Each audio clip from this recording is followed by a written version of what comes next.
All right. Hey, everybody. Welcome back to 2020. We have the Office 365 Pulse.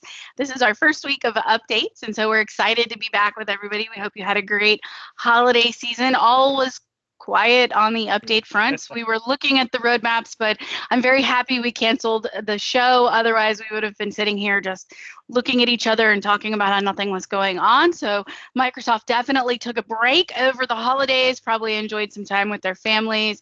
They got a lot done. The Excel team was very active over the holidays, but I think that was the only one. So if you were waiting for some, lookup functions and some VDashes and some, crazy things like that, you got them. But other than that, things were pretty quiet. So we'll go through our list today. Honestly, nothing too earth-shattering or crazy. A lot of stuff made it to the launched category. So we'll kind of spend some time there, but we'll start with the in development. Guys, do you have anything you want to kick us off with in development? I'll go ahead and grab the first one on the list Go just to for it. start talking here. It's description. Excuse me, I have a cold. It's been a really bad week and a half. It's Microsoft Teams enhanced scheduling forms. So they're going to be enhancing their scheduling for meetings in Teams to, scheduling assistant, time zone pickers, availability status on people and locations, options to add required and optional attendees. And I think what you're seeing with that is yet more focus on trying to bring Teams meetings up to feature parity with Skype meetings, Yeah. because they want you off Skype. And in order to get Teams, I know we still get rumblings from our internal people here going, well, I'd like to do Teams meetings, but if it's going to be a while, I really want to keep it in Skype because Skype has better features. And in some ways, I really can't argue with them. But it's nice that they're focusing on getting that feature parity going on. So that should look good, and hopefully that will appear here not too far from now. I would assume that that will be something they can do relatively quickly and get that rolled out and to the people who need to start using it. Yeah, I'd say quick and steady is their pace. I Yeah. mean, they keep adding the things quickly and then steady. Every week you're seeing something new come, and they're knocking those things off very quickly. So way to go to the Teams team Teams. for pulling those things As out. if we don't have enough team words floating around for everything. Team site, teams. Oh yeah, team workspace. Sure, why not? It's all very clear. I love it. Well, I'll take the next couple. I'll group a couple together. So you've got Outlook for iOS and Outlook for Android. For iOS, we have something called rich text options. And that's going to be when you're formatting your email on your iPhone, you're going to get access to some of the rich text controls. So fonts, font sizes, bold, italics, that's going to be great. That's just a delighter. So it's not anything that's going to, make you use the product or not, but it's going to make it a nicer experience. So that's going to be a delighter that you have there. And then for Outlook for Android and Outlook for iOS in development, they have some privacy controls, and they're going to follow the same privacy controls for the level of diagnostics and related data that Office 365 sends to Microsoft, established in the other Office 365 apps. So basically, they're bringing it to parity with the other apps in terms of privacy, which is a great added feature there. That way, everything is working exactly the same. So those are some updates that are coming to the phone systems there for Outlook. So I'll go ahead and talk about one. So I actually hadn't worked with this a ton, but I have had clients vocalize their frustrations about it with me. So there's actually a feature out there called Office What's New. This is basically just something that they did to try to increase adoption or ownership of new features. And one, there'd be a section for the admins that see whenever they log into the admin center. And two, there'd be one that would actually be put out inside of the Office desktop clients themselves. And so it's basically something you could see of, oh, hey, here's new features that have come out to 365. They're just try to promote their use and what people could go through and do on them. Up until now, however, they probably weren't overly used, and the only people who really noticed them, at least from my experience, were people who got frustrated with it. From the admin side, you actually originally had to be a global admin to see them pushing out updates to what's new in the admin center. And from the end user side, you had no control over what was shown to your users. So if your users had, Office Pro Plus or an Office Suite from Office 365 and went and logged in, they may get advertised a feature that you're not comfortable as a business or enterprise or agency actually rolling out yet, which I'm sure could have been frustrating frustrating for you if your users saw that. So Microsoft actually is doing some updates that they're planning on working on to allow some better curation of this and better administration of it. So now first, from the admin side, there's two things. One, you no longer have to be a global admin. If you just have access to the admin center, you're able to see the new updates that are coming through there. And two, they're actually going to control the content a little bit better around the channel release cycles. We've talked about channels a little bit here as far as how release cycles go. All you need to really know for now is it's how you roll out content to your users. The most common one that you see is a channel that basically gives you a trial set of users. So you have 20, 30 users that get the new content 3 months before the rest of your office. So that way you know if there's any problems or anything you have to worry about. And it's actually even going to be curated down to specific channels. Here's what's new for them. For this other channel, here's what's new for them. So it gives you more administrative control. And the second thing that I really like about it is they're actually going to now allow admins to control what their end users see. So rather than Microsoft just pushing out a whole bunch of stuff to users, and again, maybe them showing out a feature that you're not really quite ready to show your users yet, they're actually going to let admins go in there and control what's new notices are actually shown out to their users. So for the people that do want to kind of curate that content a little bit and control what's exposed to their users, I think it's really cool. Again, not a feature I've used a ton personally, but I think this is definitely a step in the right direction to giving administrations and organizations a control over what is actually given to their users and what is exposed to their users. So cool to see. Well, and I think too, if you're in the adoption and user training area, that's going to be really important because again, for instance, with like private channels, I wasn't really ready to tell people about private channels because all your users. Yeah, and so had something come out, you can use private channels. Oh boy, wow, okay. And then you get that email from Bob, and you're like, oh God, Bob's going to see this. And Bob's like, hey, Tom, what's private channels? And you're just like, no. Ignore that, Bob. That was a mistake. Just leave it alone. Too funny. All right. Well, the next one on here is new admin YouTube toggle, which is interesting. I've been talking to the marketing team at Planet this week, and they've been talking to me about how YouTube is quickly becoming the #2 search engine in the world. And so that's very interesting to me. And then I thought about my kids, and I'm like, you know what? If they had to search something, they totally would start in YouTube versus anything else, and they actually do for school and for everything else. And we have a coworker on our team who broke her furnace. Well, she didn't break her furnace broke, and she was searching for how to fix it, and it's all sorts of great things. So it doesn't shock me when I see this, but there is a new admin toggle that lets you basically turn it off or on. And so if you want people to be able to add videos from YouTube, you can separate that now. So in Forms, they can add videos from YouTube, or you can restrict it to stream only. So you can basically say, when I'm searching for content, am I searching for Bing only? Am I searching for YouTube? Where am I searching for that content? And they give you that granularity. So that's something that's going to be in development, which I'm guessing there's a very good reason for that, and it lets you have that granularity so you can customize it to that experience that you need. So I think that's great. And then if you turn it off, previously added YouTube videos will be converted to links that launch outside of the forms. So that's I can't wait till they add the Twitters. I know, I just sounded old. So Tom, I'm guessing you would like the last update? Not really. I'm perfectly willing to let you talk about that one. Well, I figured this was kind of a SharePoint setting. I'm more than happy to, but I figured I'd default to you guys. Okay, fine. Administrators can default sharing on sites to people with existing access links. So there's been various ones that you can select for defaults. Anyone, people in my organization, specific people.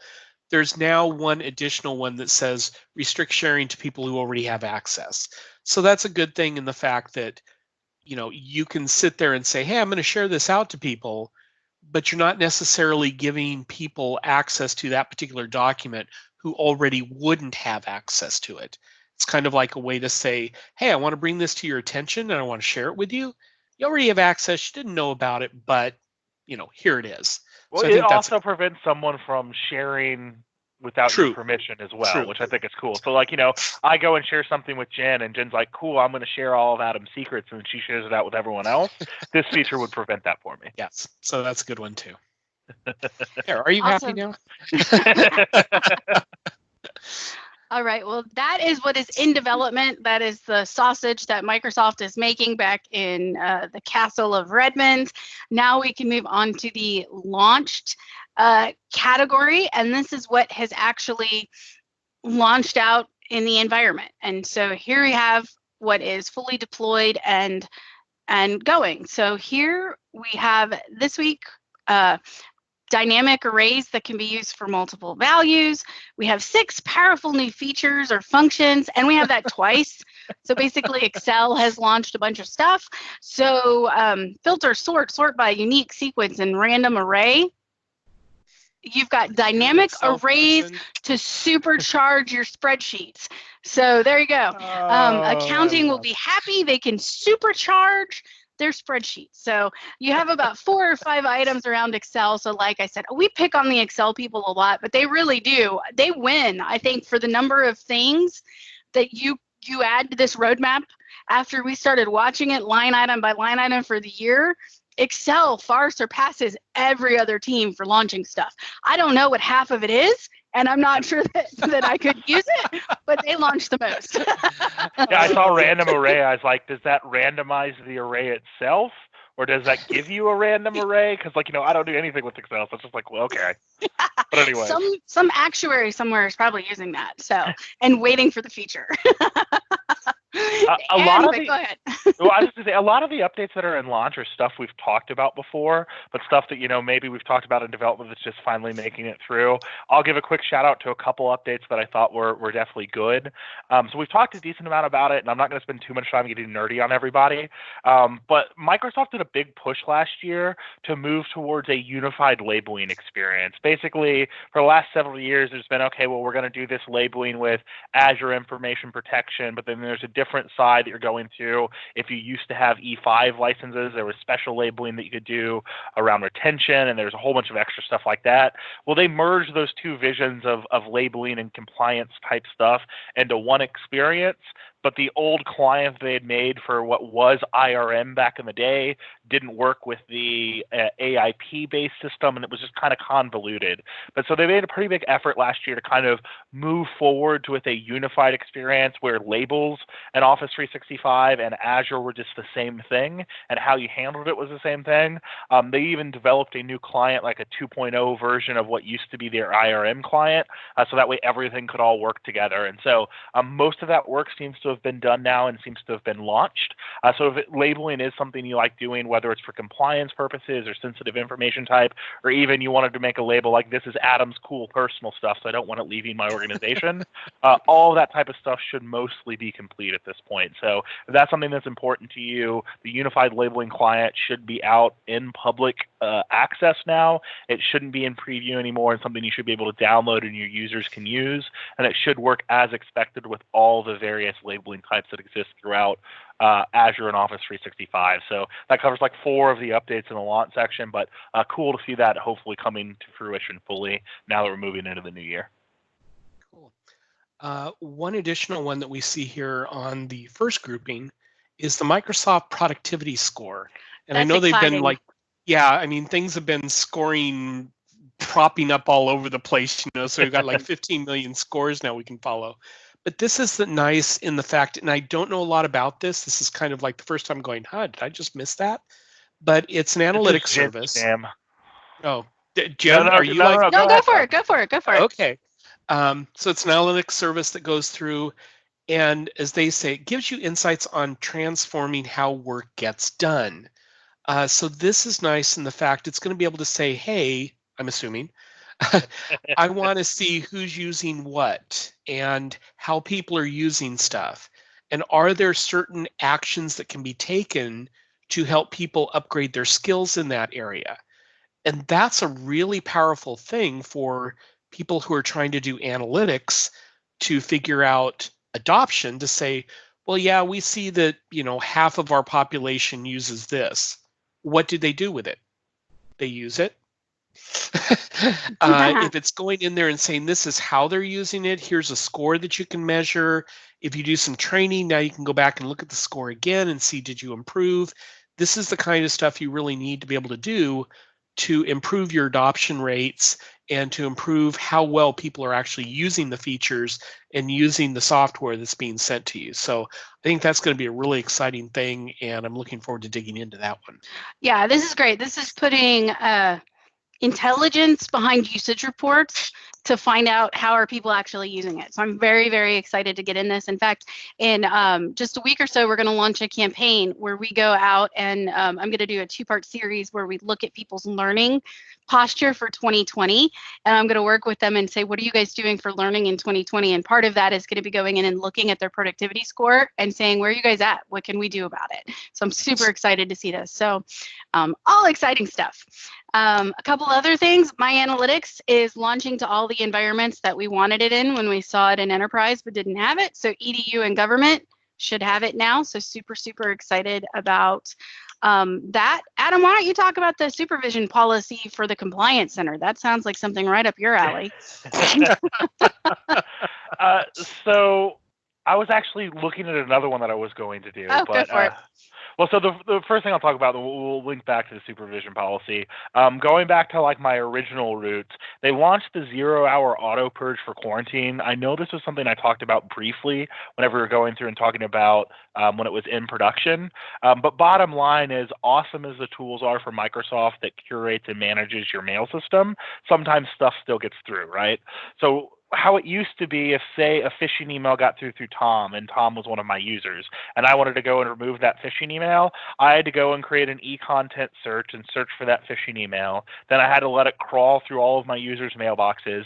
Then I had to go into PowerShell and create a deletion and go through and delete the content of the thing. Then I had to make sure that the users could get to it. It's a very manual, labor-intensive thing for admins to do. 0-hour auto purge, which they're calling ZAP, which I think is just wonderful and amazing. ZAP basically gives admins the ability to say, oh, a message got through that shouldn't, whether it's malware, a phishing campaign, whatever it is. It basically gives you the ability to identify the message and go back in and retroactively quarantine it. So rather than me having to do this manual search and going through and letting it crawl through, I just say, this message is bad, go and find that message on anyone's system and move it to the quarantine so that when my users aren't going to interact with it, they're not going to see it. And it's a cool feature. It's something that makes something that was pretty manual and arduous. Like, I can tell you there's been multiple times I've gotten a call at like 10 o'clock at night from saying, oh my God, a phishing email got through. What are we going to do? And be like, yeah, hold on. I'll get up. I'll load up PowerShell. So something like this is just really cool. Happy to see it coming out, and something that just makes administering the mail system all that much easier, which I think is cool. Awesome. Tom, do you have any more? Skipping down a little bit on the list, there were two that caught my eye this morning. One, the live captions in Teams meeting is now fully rolled out, and I think that's really cool in the fact that you get that real-time captioning and what's going on while you're actually having your meeting.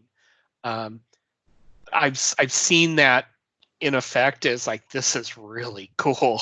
So I'm looking forward to trying and playing with that one and letting people know that they can get that closed captioning effect basically going on. And then the one underneath that, this is another one that I think is going to be great for people working with pages. And now you're going to be able to have page anchors in your SharePoint pages. So you basically, if you put a heading out there, that header or heading phrase becomes an anchor link. And you can now say, hey, I could have 6 different headings on my page, and up at the top, I could have a table of contents that would allow you to pop down on the page for where that piece of content actually is. It's stuff that we used to be able to do like in SharePoint 2010, a bit manually, but you could pull it off. Now you can do it within your modern pages, which I think is a huge deal. And I know that's going to help a lot of people when they're working with trying to set their pages up such that it's more accessible to allow people to get right to what they need instead of having to scroll and scroll and scroll and scroll and scroll and possibly miss what it is they want to go for. So good stuff there. Well, so sorry, go ahead, Jen. I was going to say the last one I have at this, and then I'll let Adam finish with what he has, is my favorite one is mute meetings, meeting chats and Teams. This is cool, I agree.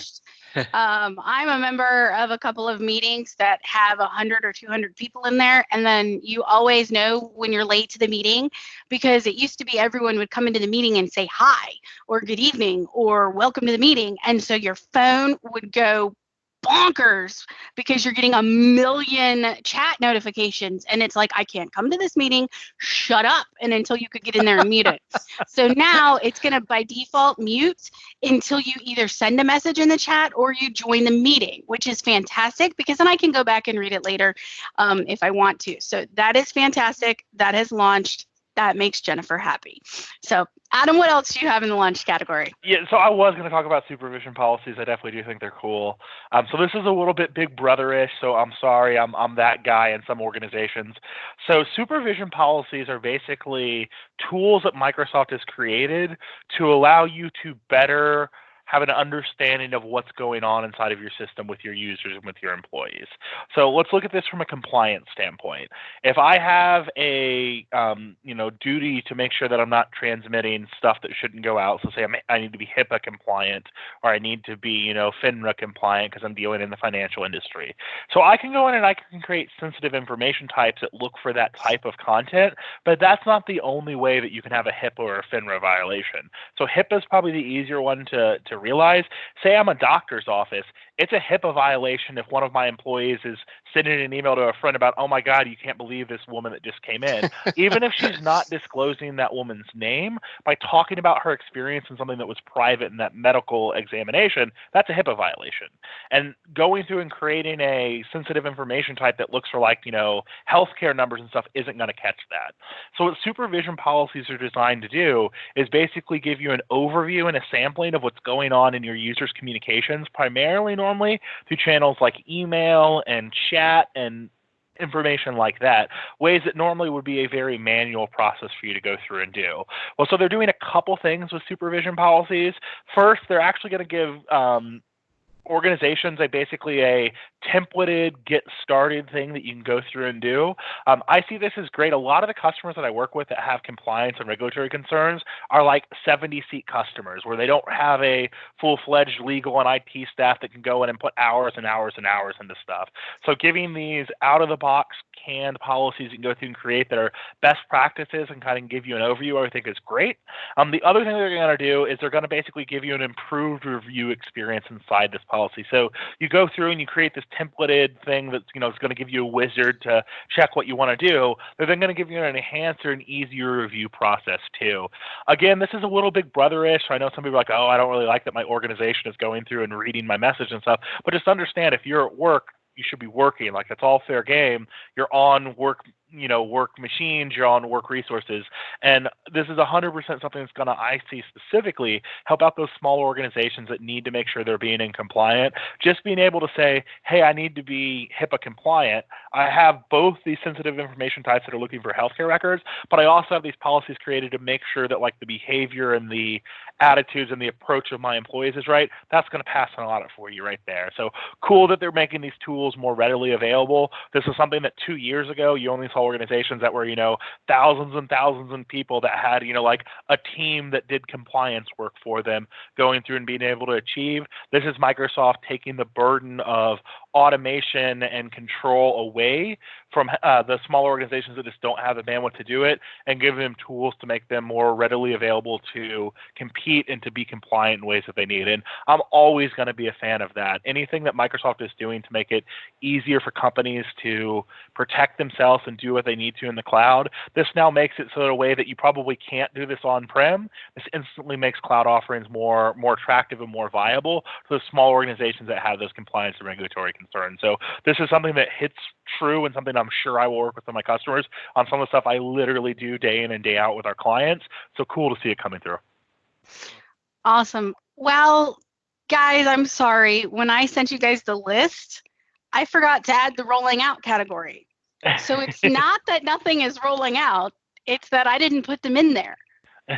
So Jen is now going to talk about rolling out. So if you guys don't have anything more for launched, I'll quickly go through the things that are rolling out. And I'm sorry about that. Usually you guys check me and put me in when you say, isn't there something in this category? But oops, I'll go through it pretty quick. Because when I was looking at it today, I'm like, oh, we're missing something. But anyway, a couple of things. Yeah, a couple of things from SharePoint that are rolling out. Beautiful things. So use Flow approved to join hub sites. So this is in the rolling out stage. This means you can have an automated process to get people to request to join a hub site, and you can approve it. That is a beautiful, beautiful thing. SharePoint Power Apps integration with SharePoint libraries. So how many times have you wanted to customize a SharePoint library form and you couldn't do it previously? Now you can. So that's rolling out. SharePoint admin root site swap is now a task within the SharePoint Admin Center experience. So you can swap the root site, and then SharePoint admin